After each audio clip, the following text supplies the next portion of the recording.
Judges 21. Wives provided for the Benjamites.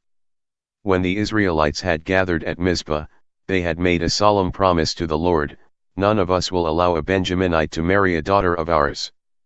So now the people of Israel went to Bethel and sat there in the presence of God until evening.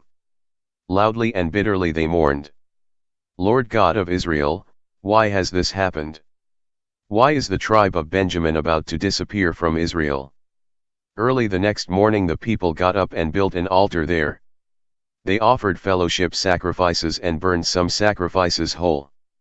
They asked, "Is there any group out of all the tribes of Israel that did not go to the gathering in the Lord's presence at Mizpah?" They had taken a solemn oath that anyone who had not gone to Mizpah would be put to death. The people of Israel felt sorry for their brothers the Benjaminites and said, "Today Israel has lost one of its tribes. What shall we do to provide wives for the men of Benjamin who are left? We have made a solemn promise to the Lord that we will not give them any of our daughters." When they asked if there was some group out of the tribes of Israel that had not gone to the gathering at Mizpah, they found out that no one from Jabesh in Gilead had been there. At the roll call of the army no one from Jabesh had responded. So the assembly sent 12,000 of their bravest men with the orders, "Go and kill everyone in Jabesh, including women and children. Kill all the males, and also every woman who is not a virgin." They found 400 young virgins among the people in Jabesh, so they brought them to the camp at Shiloh, which is in the land of Canaan. Then the whole assembly sent word to the Benjaminites who were at Rimmon Rock and offered to end the war. The Benjaminites came back, and the other Israelites gave them the young women from Jabesh whom they had not killed. But there were not enough of them. The people felt sorry for the Benjaminites because the Lord had broken the unity of the tribes of Israel.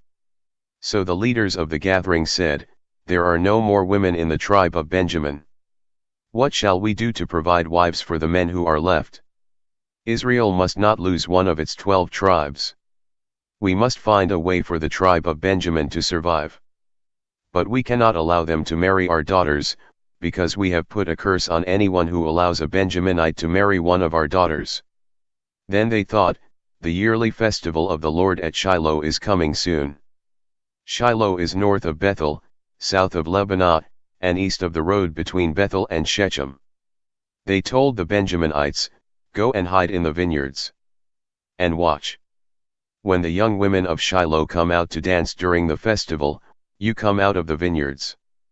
Each of you take a wife by force from among them and take her back to the territory of Benjamin with you.